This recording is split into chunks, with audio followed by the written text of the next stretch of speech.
what are the things that are missing in the like meaning happiness equation, and what people are studying around the happiness and meaning areas, and how does interesting stuff, or the area of the interesting, come to the field, let's say.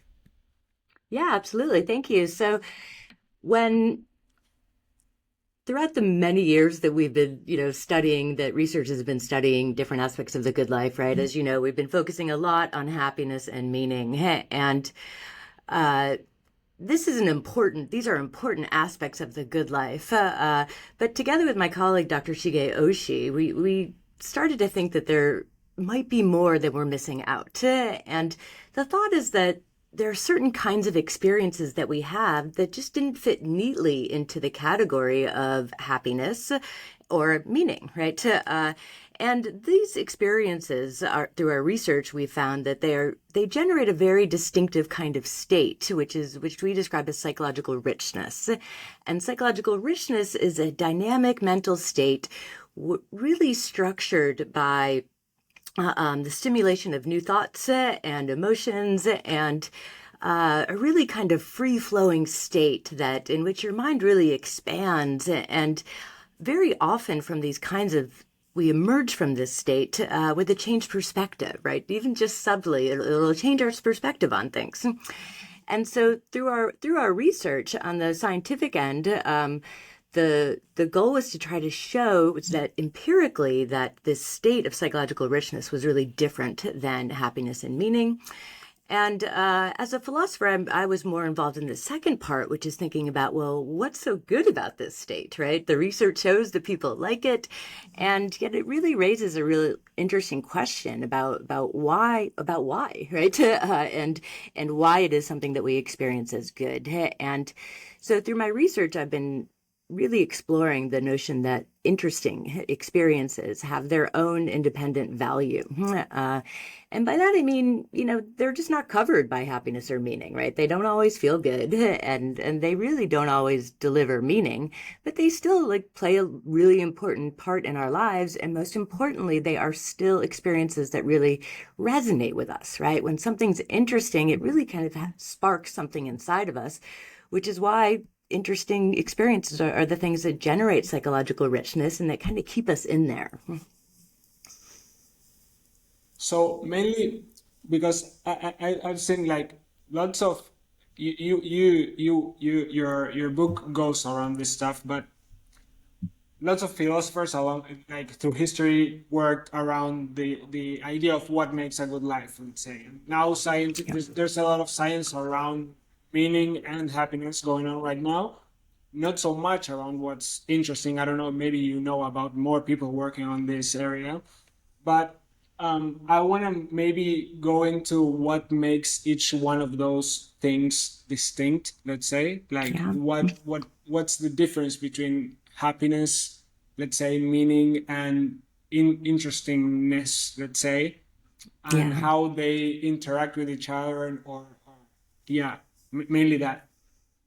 Yeah, yeah, excellent. And you're absolutely right. This is new research, and we're drawing on work that we did the scientific research in the early 2000s, sorry, in the early, about 5 years ago.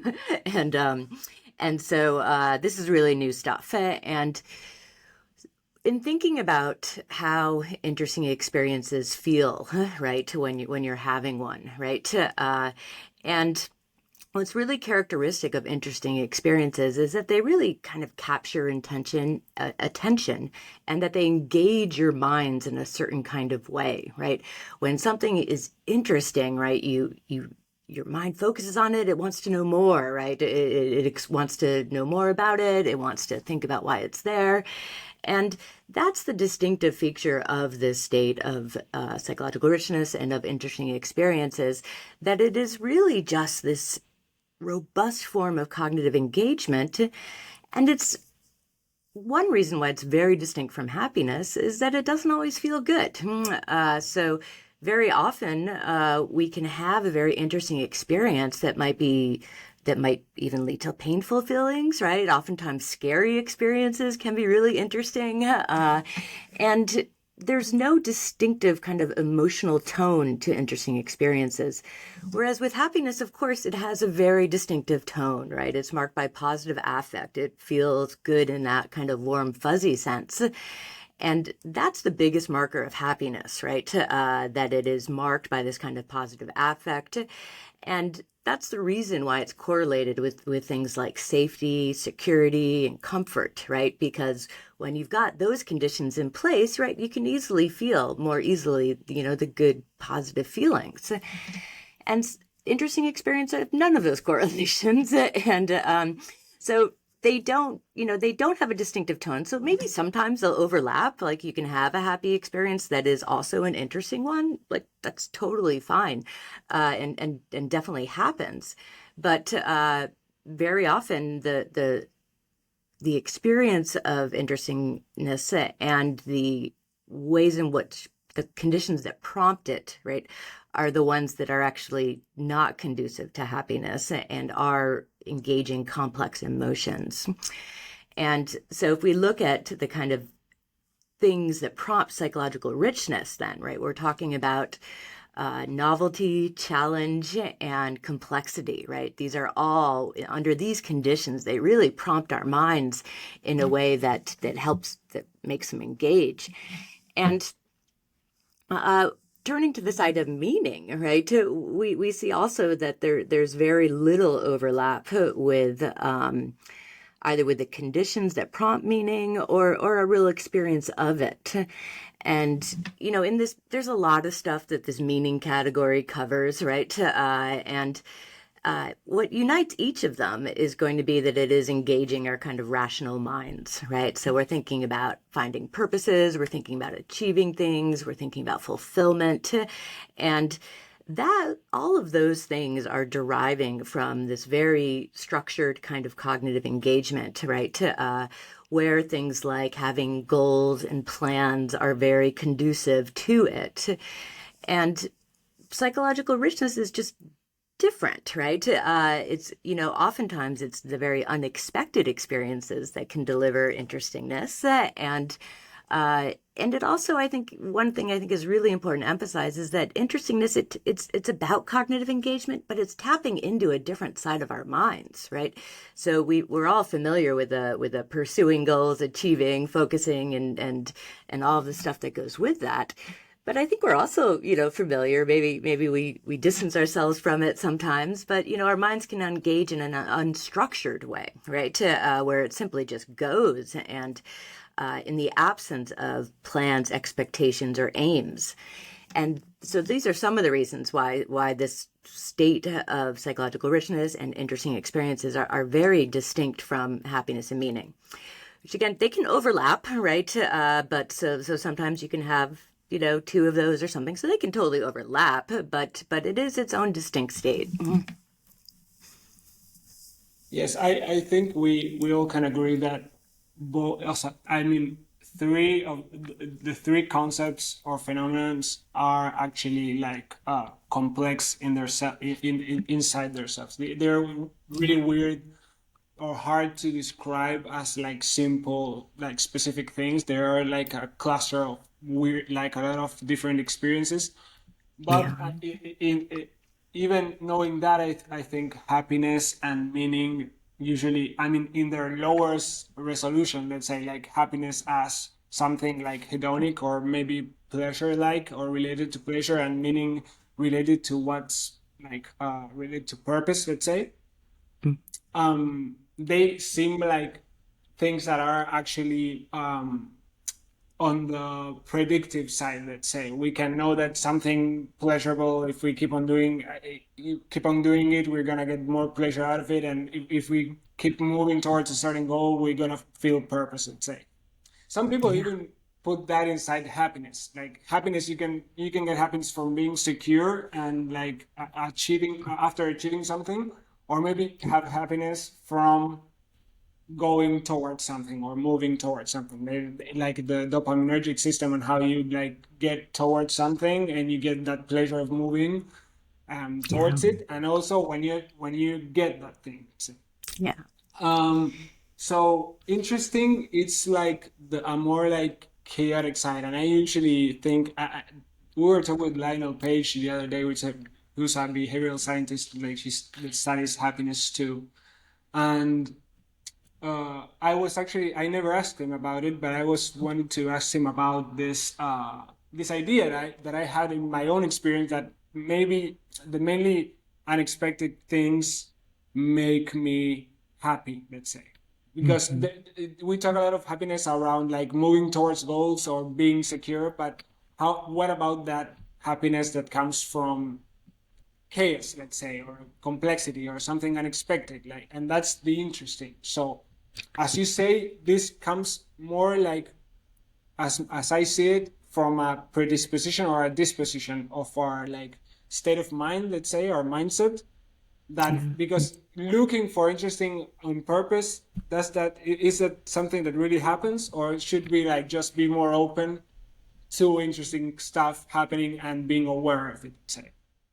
Yeah, I think I mean, you can maybe find the interesting when you're looking for it on purpose, but the way to start really capturing the interesting experiences is to perhaps put yourself in more of the situations that prompt it, right? So I describe it as, it can be pursued best indirectly, right? So we can learn from the science and know, okay, well, in conditions of novelty, they have a certain effect on our minds, and that's going to stimulate this kind of cognitive engagement as long as we have a kind of openness to us. And so you mentioned the mindset, and you're absolutely correct that I think the best way to experience interestingness is through this combination of working, understanding the situations that prompt it, and not running away from them, right? Very often if it's, we're all different, right?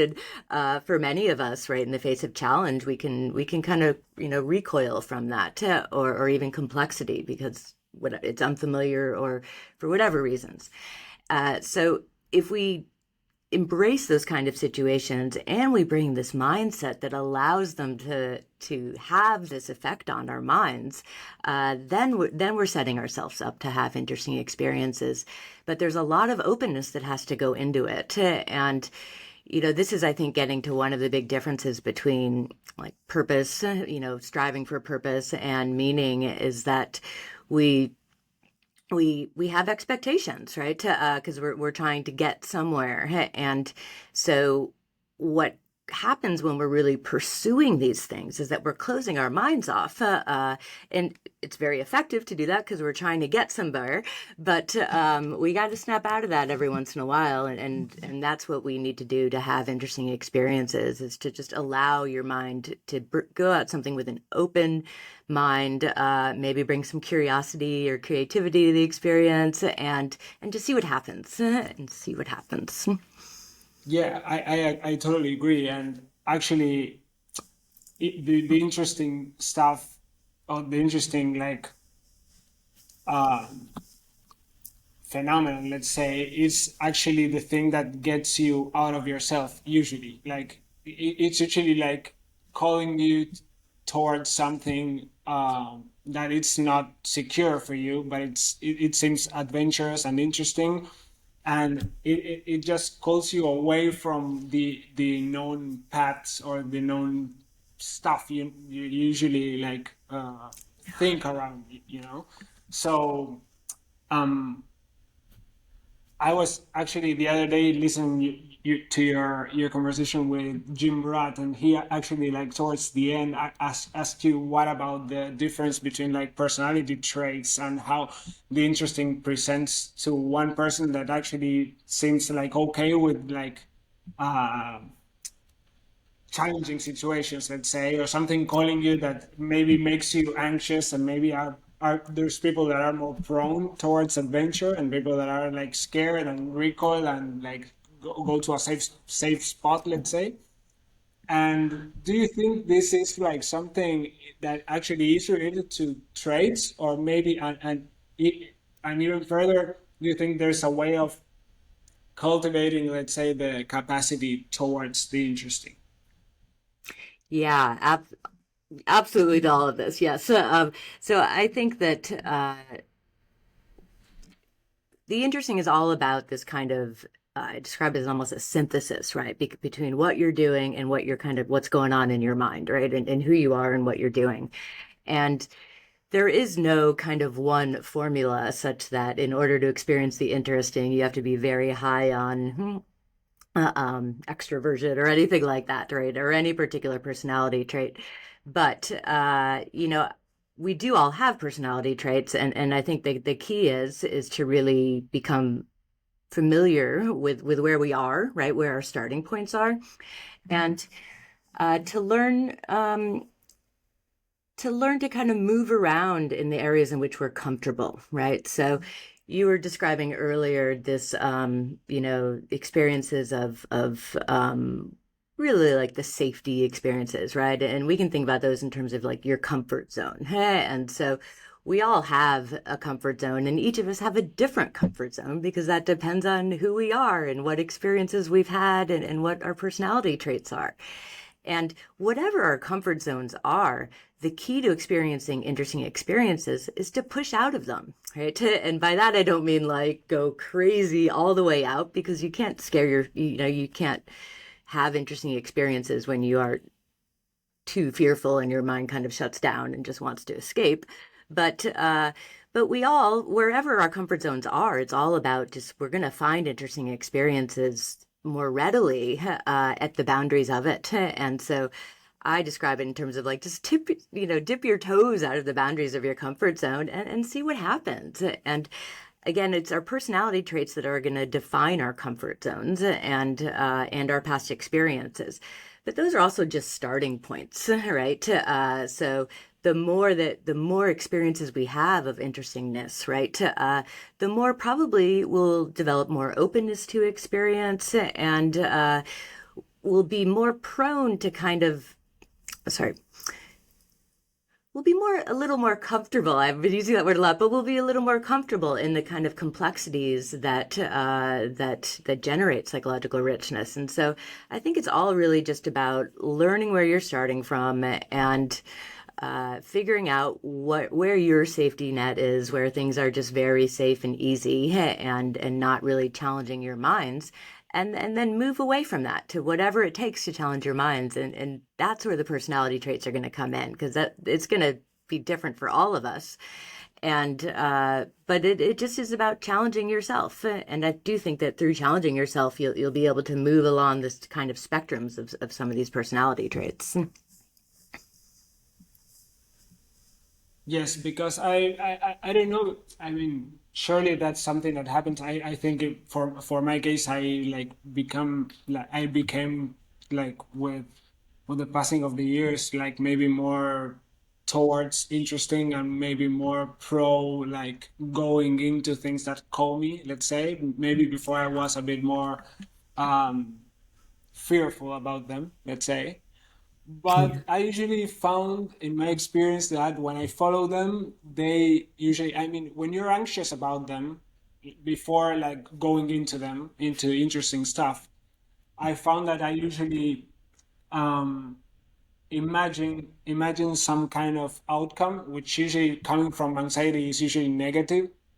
And when I started practicing like with small stuff, but going outside of them and finding what's the real what's the reality about them, what's gonna happen after I go into them, usually the outcome is completely different from that negative kind of nightmare that I found out. So that was really like interesting for me, and it helped me like go into more interesting stuff, more and more interesting stuff, usually more challenging too, but gave me this kind of also kind of meaning in a way, because I found that those things are related. So um, what I wanted to ask you is because something that interests me is like I think this interesting stuff is related with usually like it functions through kind of curiosity,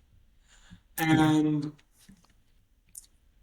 I think that curiosity is like something that works in everyday life. I feel people are like now all the time entertained and all the time like going like towards more and more entertainment to find interest, like in a really low kind of bar. The bar is too low Yeah. about what's interesting and what's not, and also at the same time, people are finding themselves like boring, and Yeah. I don't know how to explain this, but how can we uh, make like life more interesting, and like how can we maybe protect ourselves from like cheap entertainment, and find that by doing that we find like more interest, let's say, or curiosity in different kinds of stuff, not like that cheap dopamine stuff. Yeah, yeah, excellent question. And I have a short answer, and, and then I'll say more about it. But the short answer is it's really important that we're always aware of kind of what we're getting out of an experience, and that we use that awareness to shape our experiences, right? So if we, there's dramatic examples, right? We've all had the experience of like going to a class, picking up a book, thinking we'll like it, and not liking it, and then we either you force yourself to keep going or you just close the darn thing and you find something that is tapping into you, right? And so that's, the more we can make these little shifts, right? And it all depends on being aware of what you're getting from experiences. And to use the entertainment example, so there we can get there are so many different forms of entertainment or stuff that we can take in that'll deliver all the good experiences, right? So sometimes, a lot of entertainment, certainly for me, a lot of the times when I'm watching a TV show or something, I'm just trying to not engage my mind, actually, right? And just to sit back and laugh or do whatever, right? And I'm very aware in those instances, though, that's what I'm doing, and I'm actually doing that because I've used my mind too much earlier that day and need a break. And it's those kind of things about kind of knowing, right, what you need and when you need it. And I think that we can recognize, right, the difference between so even if it's just watching a movie or something, right? There are movies that just deliver kind of warm, fuzzy comfort things that don't challenge us. There are movies that are actually very boring, right? They're not doing anything for us, and they're certainly not tapping into our minds in any way, right? And then there's movies that are really interesting, right? And ones that just kind of like keep your attention, make you think, right? Make you feel different emotions. And those are all three very different kinds of experiences that we can get. And the more we can learn what they feel like for us, and also I think learn a lot about kind of what we need and when we need it, then we'll be able to kind of more zero in on the kinds of things that will deliver interestingness. And I do have to say a little bit more about the boredom, right? Because this is an issue, and you brought up the kind of dopamine release of maybe scrolling through through your social media or something like that. And, I think that there is a state that we often do get into, which is just a state of distraction, right? Where, maybe we find ourselves bored or without anything going on. And then we, just the classic example, we pull out our phones and then we like, oh, I'm not bored because now I'm just scrolling through and who knows what, right? But what we're doing then is actually just distracting ourselves, right? We're not giving our mind what it wants when it's bored, which is engagement. And so recognize that difference between just being distracted and actually engaging your mind is going to be very helpful. Yes, actually, even the fact that's really interesting for me is the fact that when you're doing that, like following your entertainment or your distraction, which is actually like driven through something like a basic form of curiosity, let's say, because you're constantly like searching for something that mainly never comes, and in the process actually consumes your like in a really like physiological level, your capacity to be drawn towards interesting stuff, let's say, right? Yeah.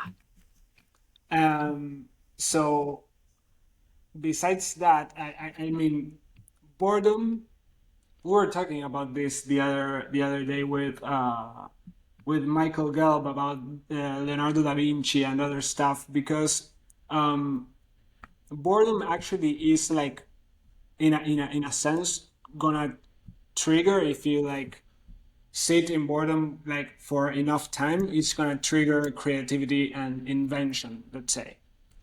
So Yeah. I don't know the hard data around this. Are we like, since like social media and hyper entertainment era, are we like losing our capacity to create and invent stuff? I don't know. Maybe just the 20% of people always did that and still are doing it. I don't know. But do you know something around this stuff? Like, are we like losing like capacity for creation and creativity and invention? Let's say. Yeah, I definitely think we are, right? The more, you know, bottom line, the more automatic things get, the easier things get for us, the less work we have to do with our minds. And I, that in combination with the very easy access to just information and things. And I think that when you're in these states of boredom, though, I think that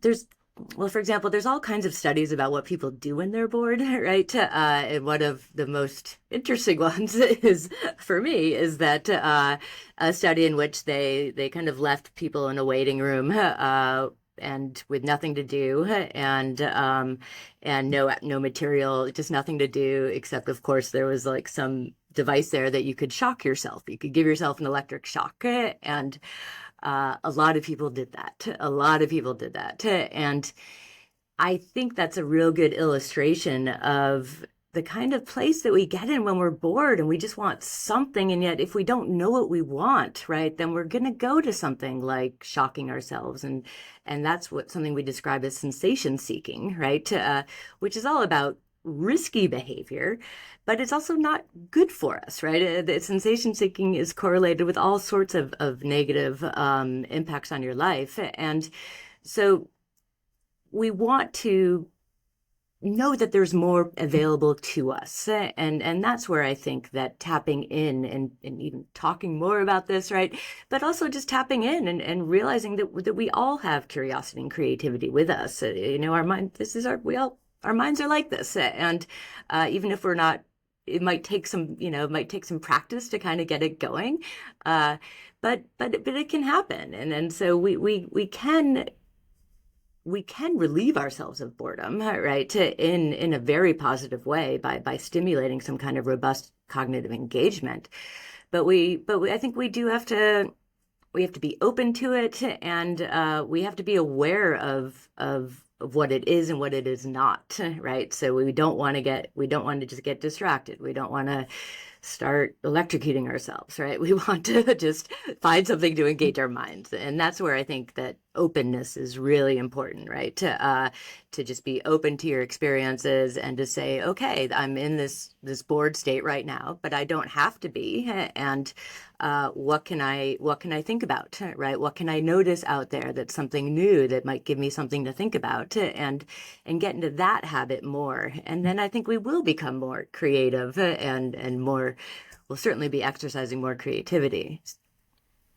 Yeah, because what I found, like, I love this word, so I'm gonna keep using it. I love interesting. So what I found really interesting is the fact that also the idea that you you start from a situation where you're consuming kind of hyper stimulation, let's say, or like using this like social media or Netflix or whatever, like, or having all this hyper stimulation like experiences, let's say. The rest, like we were never from an evolutionary standpoint exposed to those kinds of stuff. And it's when you start from that point, it's like the rest of like the normal side of life, the typical side of life, like nature, like being like just sitting in a room with people, might get boring because it's not as interesting at something that like in a few minutes shows you like 1,000 like war videos or comedy and pornography or whatever. And I don't know, when you start from there, it's really hard to find actually something interesting when you're not exposed to those kind of devices or situations. um so I don't know. Do you think like it's necessary for developing or to having access to even conceiving something or perceiving something interesting to like just dose down on those kinds of inputs, let's say? Yeah, because what happens when we're overstimulating and or overstimulated and we're finding so much information right away is that we're never pausing to let our minds engage. We are just taking it in and we're going and going and going. And I think we'll I think often we do experience that we're actually getting nothing out of this, right? We're just going and going and going, and then time is gone. And yet, if I think it is important to, slow down and say, all right, well, where does my mind want to land, right? So in the book I talk about this little tip, but I think it's really effective, right? You can Google any list of anything, right? So Google a list of interesting things or interesting facts, or look at the one in my book, and then just look at these random facts and see what hits you, right? And the key is though to kind of just take them one by one. Some may do nothing for you, right? But some are likely gonna do something for you, and they'll capture your attention. And so I think that's a really helpful strategy, both learning how to slow down, but also learning how the interesting feels when it's arising. Because the next important thing is that you stay there, right? If something's sparking you, then slow down, open your mind, stay with that, and don't just go on to the next thing. Yeah, I totally agree. I found I love that kind of like searching for random stuff and seeing what's interesting. Usually, it can actually like like it takes you away from your normal kind of input and your normal kind of day and data and what you always think about, and it's really interesting. I think I usually like just driven by curiosity. I usually tend to do that like naturally, let's say. Yeah. But if you don't do it naturally, it actually you might find something interesting and just go into some kind of rabbit hole and have a great like research day on something weird, let's say.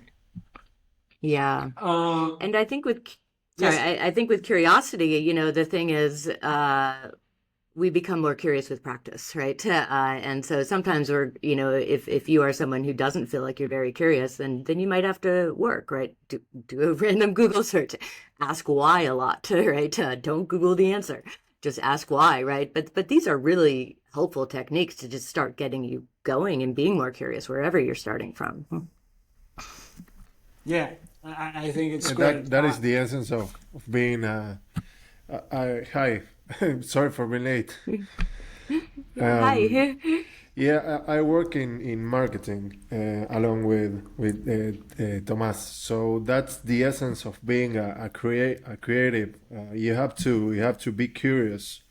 We like very much the work of Rory Sutherland. I don't know if you know him, but he's like the best marketing guy ever in the world, and he studies a lot with behavioral science.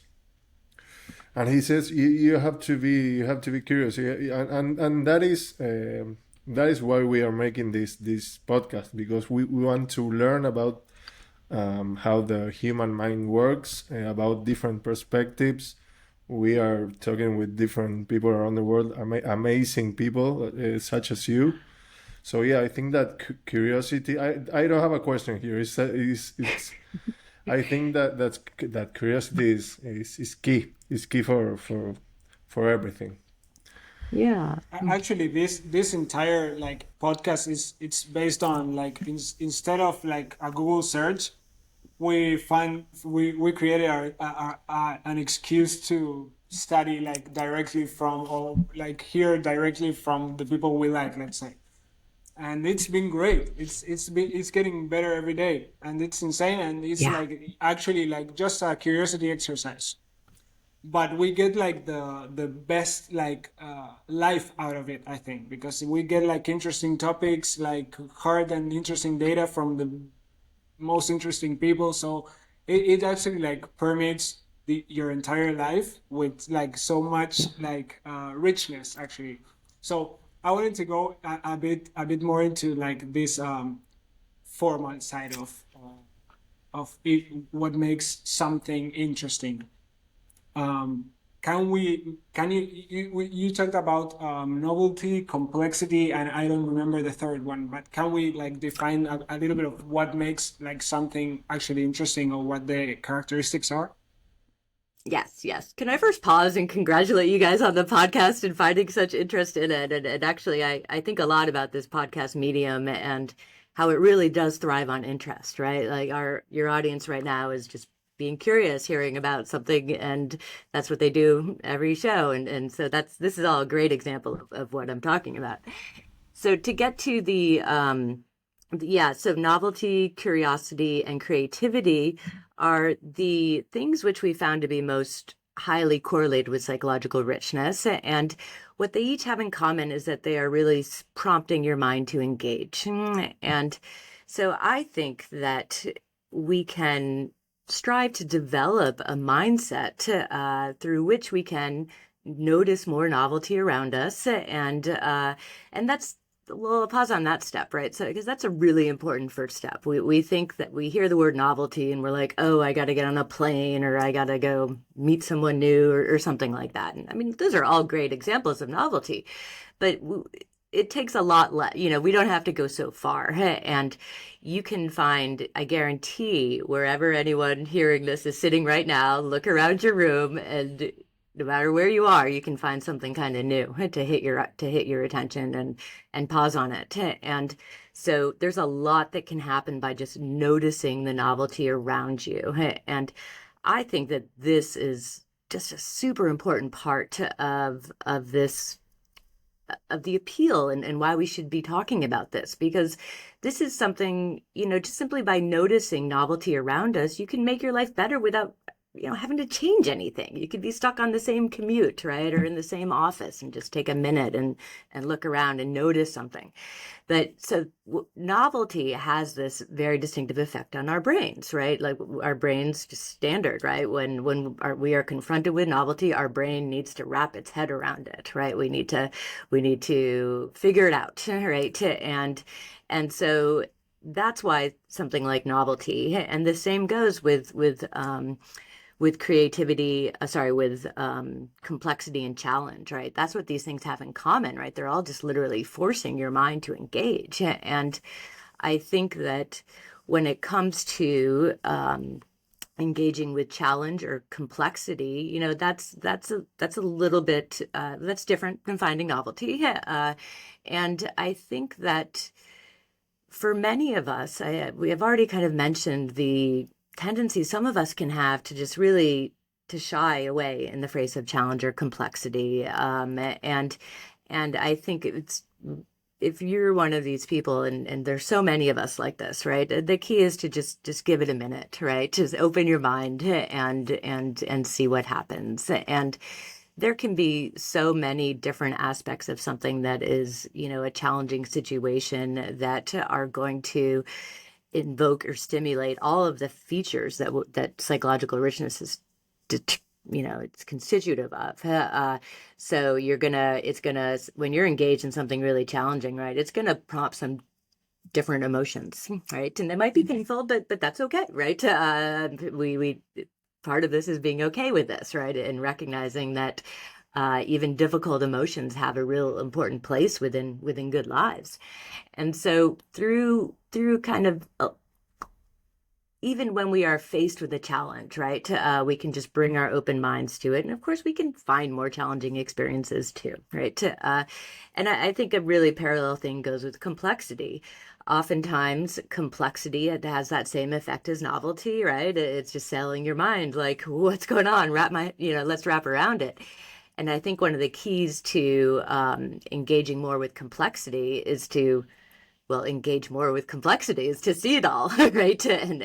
And again, like, not narrow your focus, but actually take in the complexity and see what it does within you, and allow yourself to think and feel. Yeah, this is very interesting. Recently, I heard a podcast with Chase Hughes. Do you know him? He knows a lot about the human mind, and he was talking about how the cult people attracted new cult members, and they used novelty because he said the human mind runs like an automatic tapes, and if you induce a novelty to the human brain, it's gonna you're gonna have focus from the target people. So it can be anything. Some people it's in the mall shopping, the tapes are running. I have like people buying and stuff, and suddenly something novel. A person asking me a question with a, I don't know, hello sir, how are you, can I make you three questions. That's novel. And if that person starts making silly questions, that's more novel. So that you have a novelty, and you have focus, and then little by little they start attracting you to be part of the cult. I don't know how, but that's the like, that's the first step. Oh, I am super interested in cults. I found them super, I mean, they're one of the earliest things I became fascinated with, just because they were so different and intriguing. And I will say, yeah, thank you for pointing this out. It's all about interrupting those automatic patterns, right? Our mind just goes on automatic. We all are familiar with that. And I mean, there's good reasons it does that. It can be very important that some things get automatic, but it can take over, right? And it's all about interrupting those patterns. So whatever it takes to allow yourself to have those patterns interrupted is good. Yeah, I was remembering related to all this that you were talking about how this usually interesting stuff or interesting events aren't like, they're like emotionally neutral or emotionally like broad, let's say. Um, and actually they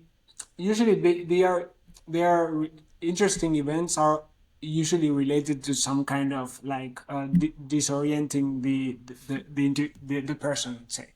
It disorients you in some kind of way, and takes you out and make you actually notice like different kinds of stuff, like your attention is suddenly put on different things that were put before, let's say. And this can happen if the interesting or like challenging event happens to you, so your attention now is put on some other factors that you weren't actually like perceiving before. Or you can make the opposite way, and you can just start an interesting stuff, an interesting event by noticing, like focusing your attention on something unusual, instead of like going on your typical patterns of like attention, let's say. Am I right? Yeah. Yes, that's it. Yeah. So I was like, this is actually interesting because we were talking about Leonardo da Vinci the other day, and it struck me because usually the guy had like in his diaries like weird stuff, like he went into like a market, and just like, instead of like buying something, he would like stand there and like draw like the eye of a like just dead pig, and just like start doing those weird kind of stuff where people actually go and do something else, and usually like have this pattern of behavior and like focusing their attention on typical stuff. And I thought that that's like exactly the mechanism, and it's so easy because you can like, as you said, you can wait for something like really weird to happen, or like think that interesting is like going on a trip to Hawaii, but actually just like being where you are and focusing your attention on a weird spot, you're gonna usually find something interesting if you go deep enough, and you can go like infinitely deep into Yeah. whatever. So No. it's great. I really love that kind of practice. It's a practice, and then you start finding like weird stuff everywhere. Actually, not just weird stuff everywhere, but then you start making like connections. That was the interesting stuff about Da Vinci, because it was like just focusing your attention on collecting this kind of weird stuff, and then just letting your creativity go insane, making connections and finding like, that's why he was so creative, because he was like looking in like different weird angles, capturing that information, and then like mixing it up and coming with new ideas. What's better than that? Yeah, that's the model, right? I mean, that's a great example. I love that. Going to a market and just drawing something that captures your eyes. And look how easy. I mean, it is easy, right? It sounds daunting if I went for a very long time being like, oh, I'm not creative. I can't draw. I'm like, you just have to do it, and you're just being creative. It doesn't have to look like anything, right? So that's a great tip. Mhm. And one other question I wanted to ask you, because we just like talked about the characteristics of something interesting, but I was wondering if you knew something about, like, I heard you like speak about Neil Cassidy or Dean Moriarty, let's say, and the other way around. And we I ran too, but we were like a lot of time ago, but we were fans also of the Beat Generation and Jack Kerouac, and we all read that kind of stuff. But focusing on the like archetype, let's say, of Neil Cassidy, let's say, I was wondering if you had any insights around what makes a person interesting. What Yeah. Yeah, thank you. Yeah, I highlight Neil Cassidy as being the most interesting person in the world. But I have to immediately qualify that though, because there is, it's all about how we experience things as interesting, right? There is, there, it's not like we're all going to find the same person interesting, right? But I do think there's many features of the way that Neil Cassidy lived, and certainly the way that the Beat Generation was living, and also writing about it, the style of writing that really opens perspectives, and it challenges your even ordinary ways of reading something. The style of I'm spacing on what the name of their language is, right? But the very free flowing the structure. And one thing that was just so interesting about Neil Cassidy is I think he's one of our earliest figures of somebody who certainly within the U.S. culture, he's one of the earliest figures who really just went against all of the conventions, and then really captured a lot of attention, right? So he starts in the Beat Generation, and famously, right, Jack Kerouac is obsessed with him, right? He thinks he's totally interesting, and then he's writing about him, and they're writing letters, and then apparently, Neil Cassidy is legendary for just capturing people's attentions, meeting, having these random encounters, and he influenced so many of these different countercultural movements, right? So he was part of the electric acid tests, the Tom Leary acid test, right?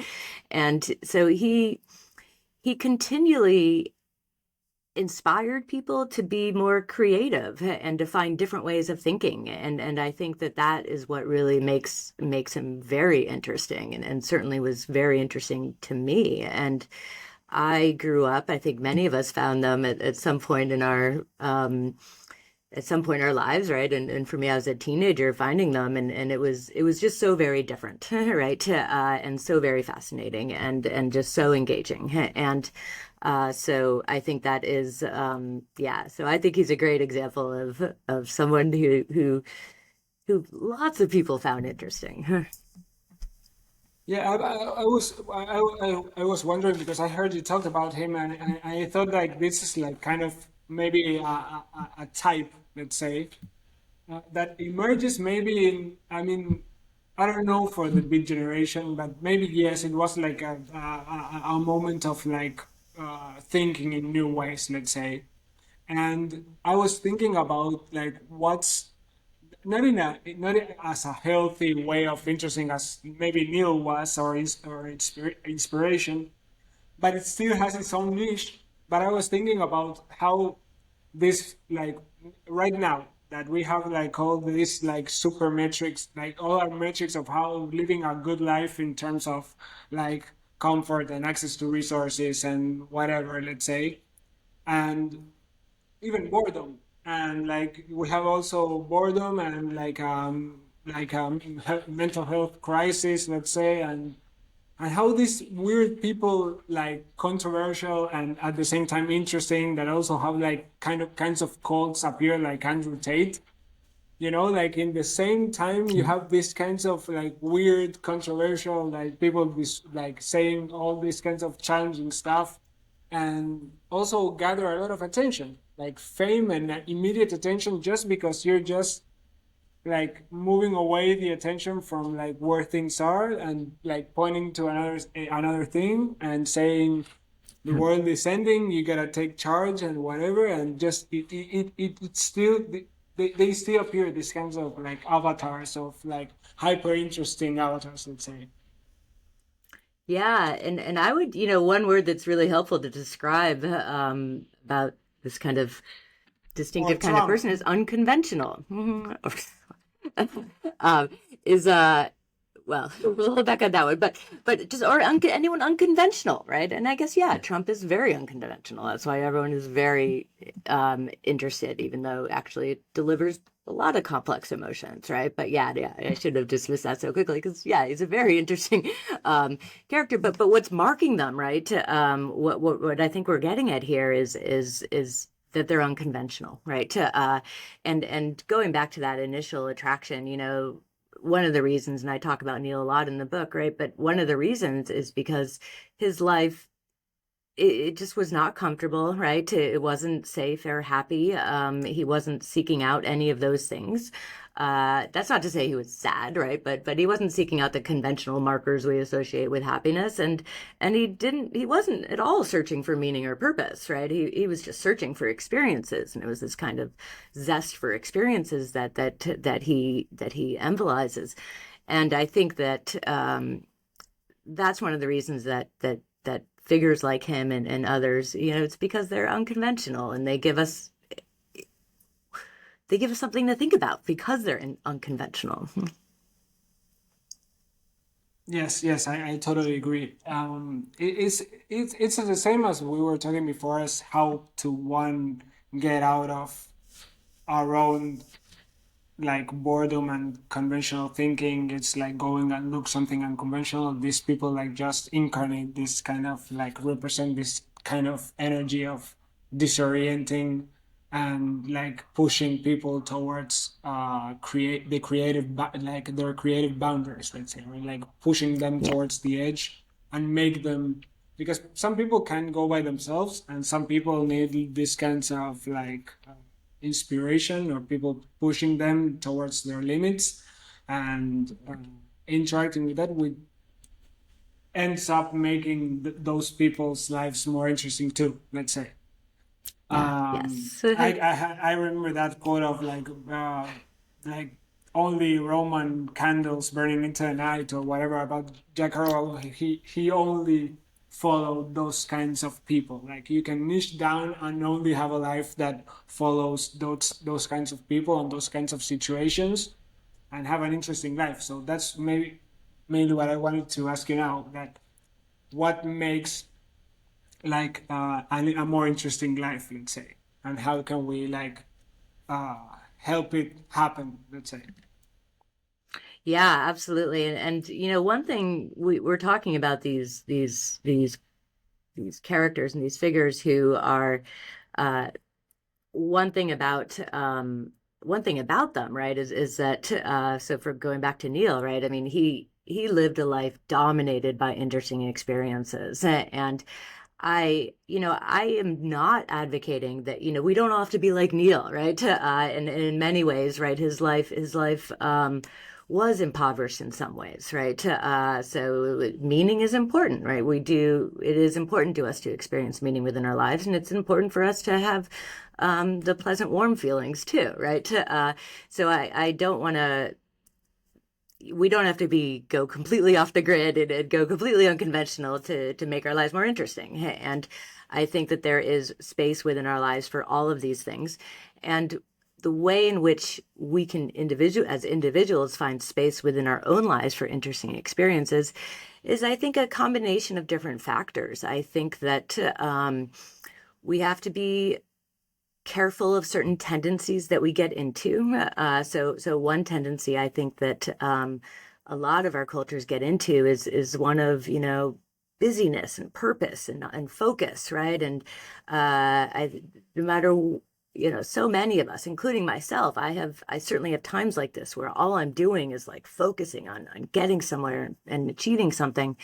And that's very natural, but I also am very aware at the end of that I've come out and I was like, yeah, my life was impoverished then, right? I need to change, I can't keep doing that. And so I think that we need to make room in our lives for more interesting experiences. And that's one really important way in which we can, right? We don't have to be on, I call it pursuit mode. We don't have to do that forever, right? It's got its purpose in place, but we can do it, but then we got to turn it off. And so bringing a sense of openness and becoming a little more willing to operate without plans and expectations. And, earlier we talked about how those can almost be barriers, right, to having interesting experiences, because you have expectations and then you have to meet them or something like that, so making more space, right, following the traps of that we can kind of very typically get into, and recognizing that there can be just these moments of time in which we can have very interesting experiences. Some of our research is showing that the benefit of psychological richness, like in how it's contributing to ourselves and our lives, is something that just builds up over time. And so even just short experiences of interesting experiences are going to actually build up and create a very good impact on your life, even if they're in short bursts, right? Get back to that commute on the bus, right? Like there's a lot of wasted time, right, that we have. And I think the easiest thing we can do to make our lives more interesting is to be aware of when we're just wasting time on the bus or something like that, sitting in a doctor's office. Make those times interesting, right? You don't have to change anything up. You just have to bring your mindset to it, know what you're looking for, go for it. And so there's room in our lives. And I think that each of us as individuals is going to want more of one of these aspects of the good life than others, right? So some of us lean very heavily towards interesting experiences, and so we will prioritize that more in our lives, right? It's also important that we get the other things in too. And no matter where we are, though, I think we have time for interesting experiences. And again, it just doesn't have to take much, right? If you have time to pursue to it, right? Think about a vacation where you don't have plans or expectations, and where you're not just, sunning on a beach. And so seek out opportunities to have these kinds of experiences, but also create them within your everyday lives. This is great. Just when you were talking, I was thinking about do people usually like find interesting, like something interesting, or this psychological richness, like randomly and not actively, let's say, instead of like practicing this like disposition to go into like an awareness that facilitates, let's say, the finding of interesting stuff, and just like random stuff happen in their lives, and they just are drawn towards those kinds of things? Or are people more like developing this like actively the capacity to be more aware, like be more predisposed to finding interesting stuff? Do you understand the question? I think I find that maybe people just like find interesting stuff, like they just go looking for their purpose or their meaning, or their pleasure, and sometimes something weird happens and then it's interesting, instead of like actively going into the state that facilitates finding interesting stuff. And related to that, I was thinking, if I don't know if you're working on this or if you're interested in doing something like this, but are you interested in making like a long time study and saying what's the repercussion of like people being more like predisposed to interesting stuff, or to access psychological richness, and how that impacts maybe on like general well-being, let's say? Or Yeah, absolutely. And, I think that to hit the first part of your question about how we can, from our individual standpoints, kind of figure out how to have more interesting experiences, or to figure out what role they have in our lives. I think that one thing that is helpful is to think about, when we're adults, to think about how we were. And so, kids just have interesting experiences left and right, right? It's so easy. We encourage it in them. We're always talking about creativity, imagination, everything's new. And so there is this time when everything is interesting, and actually that dominates a child's life. And then there are other times, right? I know for me personally, I really went through a period where my life was dominated by interesting experiences. And then I had a career and had children, and then, I come out at the other end and I'm like, whoa, I'd forgotten all about that part of me. And so it was a reawakening for me when I started thinking about this, and it really tapped into something that I was familiar with. Others may not be, right? It's all about how we've grown up and what we've been exposed to. But so others might really need to take more deliberate steps, right? I think we'd all benefit from consciously being aware of what is interesting experiences, and thinking about how we can get more of those in our lives. Some of us will need more structure, right, to get it going, and that's where just being curious, right, noticing things, being creative, asking why, thinking about what if, even those things can be very helpful in kind of lighting up that part of somebody. And oh gosh, I'm forgetting where you ended. But yeah, do you remember what the last part of your question was about? The last part was about if you were interested in making this kind of like long time like Yes. research, let's say, to see if maybe like practicing actively this like predisposition to psychological richness have an impact like in general well-being. Yeah, yeah. And so, yeah, I'm very interested in exploring that, certainly. And a lot of that is empirical research that as a philosopher, that I don't do, but there are certainly longitudinal studies in the works that are going to trace the development of how this happens. And it's really over a lifetime that we're trying to think about it. And so I think I'm pretty confident what it will show, right? That it is really important to well-being. One of the most interesting things that I think that the research has found is that developing more psychological richness in your life is correlated with greater feelings of self-expansion. And by this, I don't mean like your ego is getting bigger and bigger, not at all, right? But your sense of self. And I think what that tells us about psychological richness is that it taps into a part of ourselves, right, that is often neglected. And so when we go back to this basic thing of like noticing things in our environment, right, that puts us in touch with our environment, right, that awakens parts of us that very often are just shut out. And so this idea that through developing more interesting experiences, we can really expand our presence and our contact with the world, that is, I think, one of the most significant benefits that we'll find from this. And there's one study where the initial group who was looking into this was doing in the context of thinking about climate change. And what they found was that through experiencing psychological richness, you have this greater sense of self-expansion.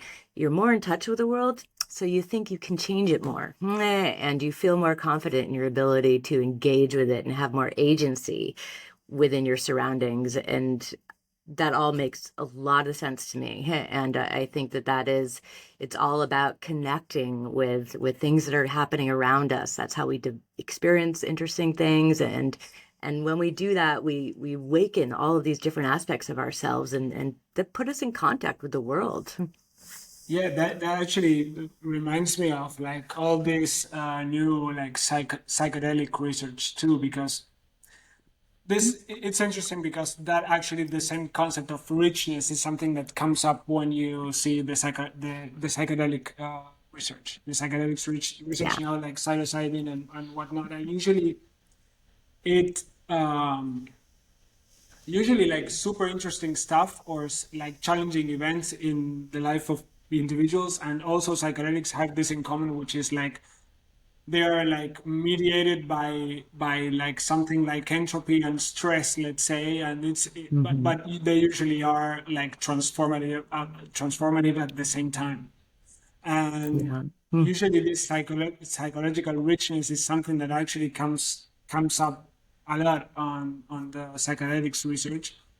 And usually, even like I think in like neurophysiologically, usually when you have this psychedelic experience, usually you have this interconnectivity like goes up a lot, like interconnectivity between what usually people call like this like modules, let's say, or separated areas of the brain. And it's really interesting because actually what is happening in the brain is that it's almost hyper hyper connected, let's say. Yeah. And it's interesting because the outcome of that is that actually you feel more connected to the world too. It's almost like an hologram, let's say. Like the same thing that happens in a small place like the brain is also happening in your experience in the world. Yeah. Yeah. And I think that's a great example. And it's all about kind of sparking new connections in your mind and developing more connections between different areas, and also about developing more of a flexibility, right, within your mind to be prone towards making these different connections more frequently. And I think that's a great explanation of why we get this effect of self-expansion. Lorraine, thank you for everything. I just wanted to maybe ask you if you're working on something interesting you wanna share with our audience, and maybe also where can people follow you and find more of your interesting stuff.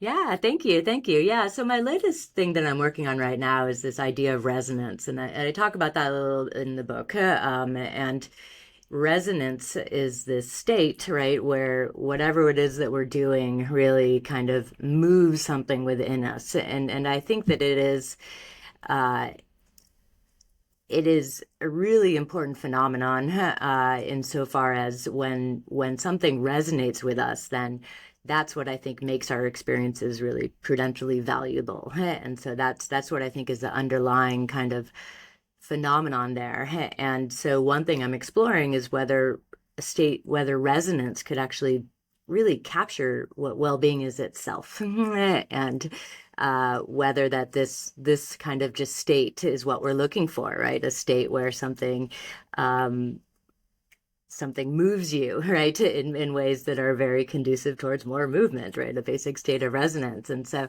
that's what I've been thinking about lately. And yeah, readers can find, or anyone can find me on my website's lorrainebesser.com, and you can find all of my links to social media there. I'm most active on LinkedIn and Instagram, and you can buy my book, Art of the Interesting, anywhere. So, yeah. Thank you, Lorraine. Thank you for Thank you everything. very much. Yeah, thank you too very Let's much. talk This was again great. soon.